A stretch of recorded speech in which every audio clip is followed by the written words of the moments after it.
The silence of St. Margaret's Catholic Church at 2 in the morning carried a weight that Danny Reeves had never experienced. His trembling hands worked the lock picks with desperate precision, sweat dripping despite the cool October air. The ornate Virgin Mary statue stood illuminated by pale moonlight streaming through stained glass windows, her serene face watching as he stepped inside. Danny's eyes locked onto the golden crown adorning her head. $3,000, maybe $4,000, enough to cover Sophia's next round of chemotherapy. His daughter's fevered face flashed through his mind as he approached the marble figure. The medical bills were crushing him, and his unemployment benefits had run out 2 months ago. "I'm sorry," he whispered to the statue, reaching up toward the crown. "I wouldn't do this if there was any other way." The moment his fingers touched the cold metal, electricity shot through his entire body. The church spun violently around him, and Danny felt himself falling, his vision tunneling to darkness. The last thing he saw was the Virgin Mary's eyes, no longer marble, but somehow alive, filled with an impossible mixture of sorrow and love. Father Miguel Santos found him 6 hours later during his morning prayers, collapsed at the foot of the statue, completely unconscious. Father Miguel Santos stood frozen, his morning prayer book trembling in his hands. The young man, sprawled unconscious before the Virgin Mary statue, could have been any of the boys from his childhood neighborhood, the same streets where his father had bled out on cracked pavement 23 years ago. Miguel's heart hammered as memories flooded back. He was 8 again, hiding behind his mother's skirt as police lights painted their apartment building red and blue. The robber who killed his father had looked just like this, same desperate eyes, same hollow cheeks of someone with nothing left to lose. "Not here," Miguel whispered, his voice echoing in the sacred space. "Not in your house, Mother Mary." He approached cautiously, his pastoral training warring with childhood terror. The intruder's breathing was steady but shallow, and broken lock picks lay scattered beside him. Miguel noticed the man's wedding ring and worn work boots, details that humanized him despite the fear churning in the priest's stomach. Pulling out his phone with shaking fingers, Miguel dialed 911, then paused. Something about the scene felt wrong, or perhaps divinely orchestrated. The Virgin Mary's expression seemed different somehow, more compassionate than he remembered. Emergency services arrived within minutes, but Miguel couldn't shake the feeling that this moment would change everything. By noon, St. Margaret's Parish buzzed with outrage. News of the break-in had spread through the tight-knit community like wildfire, and parishioners filled the church hall, demanding answers for Father Miguel. "He came here to rob us, Father," declared Mrs. Catherine O'Brien, her voice sharp with indignation. "Our sacred treasures, our donations for the poor. How can you stand there looking conflicted? Lock him up and throw away the key," added Frank Moretti, crossing his arms. "These criminals think they can waltz into God's house and take whatever they want." Miguel felt the weight of their expectations pressing down on him. These were good people, faithful people who trusted him to protect what they held sacred. Yet something about Danny's collapse nagged at him, a whisper of divine intervention that he couldn't ignore. "The man is still unconscious at General Hospital," Miguel said carefully. "The doctors say there's nothing medically wrong with him, but he won't wake up." Probably faking it to avoid prosecution, Mrs. O'Brien snapped. Miguel's hands clenched involuntarily. Part of him agreed with them, the part that still remembered his father's funeral. But another part, the part that had answered God's call to priesthood, wondered if the Virgin Mary herself had intervened in ways they couldn't understand. That evening, Miguel drove to General Hospital against every parishioner's advice. Detective Rodriguez met him in the corridor, holding a manila folder that would change everything Miguel thought he knew about criminals. "Daniel Reeves, 28, laid-off construction worker," Rodriguez read aloud. "Single father to 6-year-old Sophia, stage 3 leukemia. Medical bills totaling $87,000. Been clean for 2 years until 3 months ago when he started pawning everything he owned." Miguel's chest tightened as the detective continued. "Wife died in childbirth. No family support.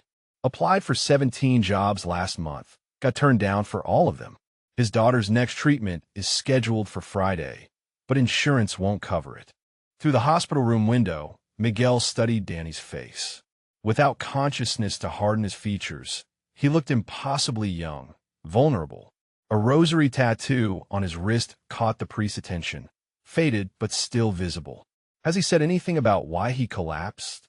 Miguel asked, still unconscious. Doctors are baffled.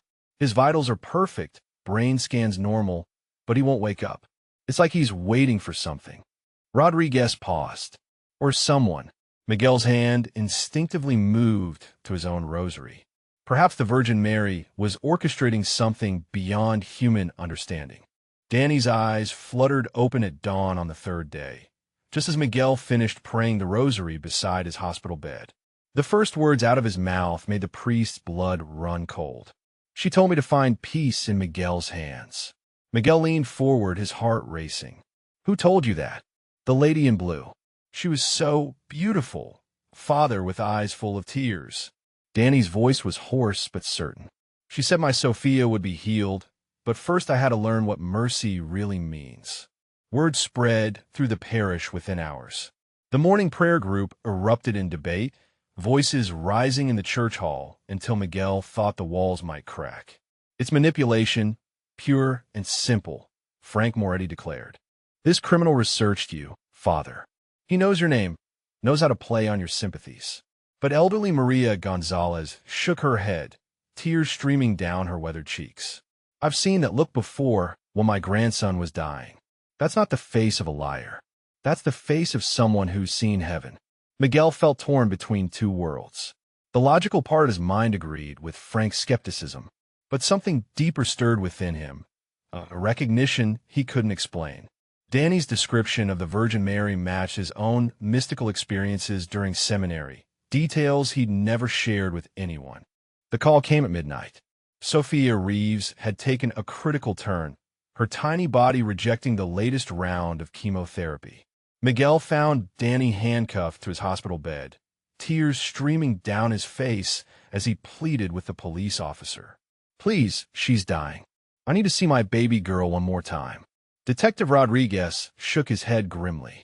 You're under arrest for breaking and entering. The judge denied bail. I'm sorry, but there's nothing I can do. Danny turned desperate eyes to Miguel.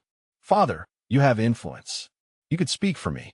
The lady said you would show mercy when everything seemed hopeless. Miguel's hands trembled as he looked between Danny's anguished face and the officer's stern expression. Outside the hospital window, dawn was breaking over the city, and somewhere in the children's ward, a 6-year-old girl was fighting for her life. The priest's phone buzzed with angry messages from parishioners who had heard about his hospital visits. Mrs. O'Brien's text was particularly cutting. If you help this criminal see his daughter, you're no priest of mine. Father, please, Danny whispered, his voice breaking. I know I don't deserve mercy, but she's innocent. She's everything good I've ever done in this world. Miguel closed his eyes and felt the weight of an impossible decision crushing his soul. Miguel knelt before the Virgin Mary statue at 3 a.m, his faith crumbling like ancient parchment. The church felt colder than it ever had, and his prayers seemed to bounce off the vaulted ceiling, unheard and unanswered. I don't know what you want from me, he whispered to the marble figure. They trust me to protect them, but this man, this criminal, he has a dying child. The memory of his father's murder clawed at his heart. How many children have been left fatherless by men like Danny? How many families destroyed by desperate criminals who justified their actions with sob stories? Yet Sophia's face haunted him, a little girl he'd never met, but whose innocent suffering called to everything sacred within him. Show me the way, Mother, Miguel pleaded, tears flowing freely now. I can't see through my own pain anymore. The statue's expression seemed to soften in the candlelight, and Miguel felt a warmth that had nothing to do with the flickering flames. A voice, gentle as a mother's lullaby, filled his heart without touching his ears. Miguel, my son, mercy is not weakness. It is the strength to love when love seems impossible. The priest gasped as understanding flooded through him. This wasn't about Danny's crime or the community's anger. This was about becoming the instrument of divine compassion, even when it cost everything. Miguel walked into the courthouse that morning carrying his life, savings, and the fury of his entire congregation. The bail bondsman looked skeptical as he counted out $12,000 in church funds and personal money. "You sure about this, Father? Guy's a flight risk if I ever saw one." "He won't run," Miguel said with quiet certainty. "His daughter needs him." 2 hours later, Miguel escorted Danny through the children's hospital corridors while his phone exploded with angry calls. Mrs. O'Brien's voicemail was venomous. "You've betrayed everything we believe in. The bishop will hear about this." Frank Moretti confronted them in the hospital lobby, his face purple with rage. "How dare you use parish money to free a criminal? You've lost your mind, Miguel." But Miguel pressed on, Danny trembling beside him as they approached Sophia's room. The little girl lay surrounded by machines, her bald head making her look impossibly fragile. When she saw her father, her eyes lit up with joy that broke Miguel's heart. "Daddy, you came back." Danny collapsed beside her bed, sobbing. "I'm so sorry, baby. Daddy made mistakes, but I'm here now." Outside the room, nurses whispered among themselves, and Miguel felt the weight of his decision crushing down on him. He had chosen mercy over judgment, but the price might be his calling, his community, everything he'd worked for. Dr. Sarah Chun stared at Sophia's latest blood work in complete bewilderment. The child who had been dying 12 hours earlier now showed white cell counts that defied medical explanation. "I don't understand it," she told Miguel and Danny in the hallway. "Her cancer markers have dropped dramatically. We're running the tests again, but these numbers suggest rapid remission." Danny gripped Miguel's arm, his eyes wide with wonder. "She said this would happen. The lady in blue told me Sophia would be healed." Inside the room, Sophia sat up for the first time in weeks, asking for chocolate pudding. The nursing staff gathered in amazement as color returned to her cheeks with each passing hour. Word of the miraculous improvement reached the parish by evening. Maria Gonzalez arrived with tears of joy, followed by several other parishioners who had begun to question their harsh judgment of Danny. "Maybe we were wrong, Father," whispered young Tom Bradley, who had called for Danny's imprisonment just days before. "Maybe God really does work through people we least expect." But the division remained stark. Mrs. O'Brien organized a petition demanding Miguel's removal, while others started to see Danny's transformation from desperate criminal to grateful father. He spent every moment at Sophia's bedside, reading her stories and teaching her prayers he remembered from his own childhood. The hospital had become a battleground between skepticism and faith. The church hall had never been so packed or so divided. Half the congregation sat on one side, demanding Miguel's removal, while the other half defended his act of mercy. Bishop Martinez presided grimly from the front, having driven 3 hours to address the crisis tearing St. Margaret's apart. Danny entered through the back doors, his face pale but determined. Sophia, remarkably stronger, held his hand as he walked down the center aisle. The room fell silent as he approached the microphone.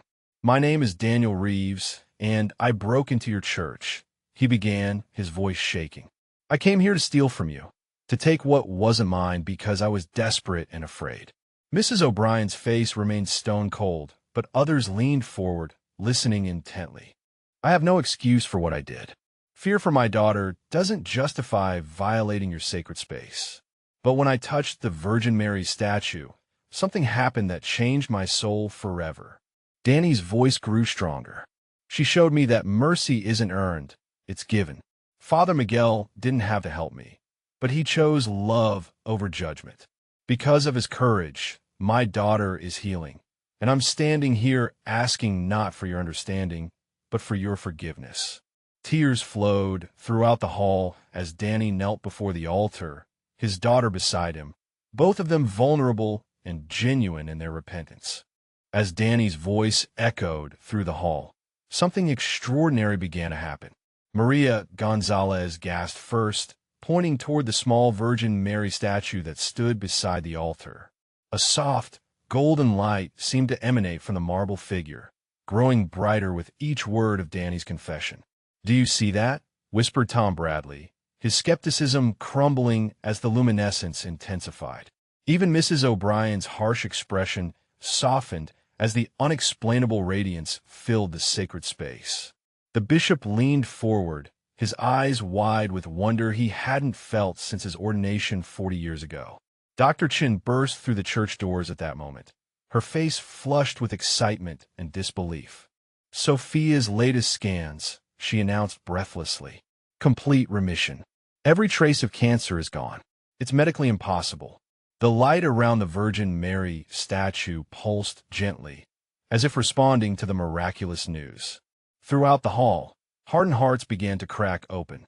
Frank Moretti wiped tears from his eyes, remembering his own desperate prayers when his wife was dying. Danny remained kneeling, but his face now radiated peace instead of desperation. Sophia looked up at the glowing statue and smiled with the innocent faith of a child who had never doubted that miracles were possible. The community that had been torn apart by judgment found itself united in the presence of something far greater than their human understanding. 6 months later, Danny Reeves knelt before the same Virgin Mary statue where his transformation had begun, but this time as the church's newest groundskeeper and volunteer coordinator for families in crisis. Sophia, completely cancer-free and radiant with health, helped him arrange fresh flowers at the statue's base every morning. Father Miguel watched from the altar, his heart full as he prepared for Sunday, Massachusetts. The bishop had not only vindicated his decision, but had asked him to speak at diocesan conferences about radical mercy. St. Margaret's had become a pilgrimage site, drawing visitors who had heard about the miraculous healing and the community's transformation. Mrs. O'Brien approached Miguel after service, her formerly rigid demeanor softened by months of witnessing genuine grace in action. "I was wrong, Father. Mercy isn't weakness. It's the hardest strength there is." The parish had grown stronger through their crisis, learning that faith sometimes required them to extend grace when every instinct demanded judgment.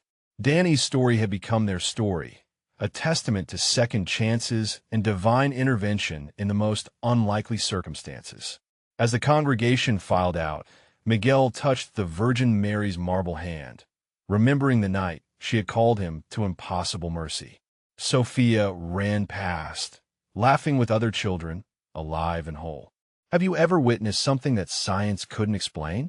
Share your story in the comments below, and let us know if you've experienced moments where the impossible became possible.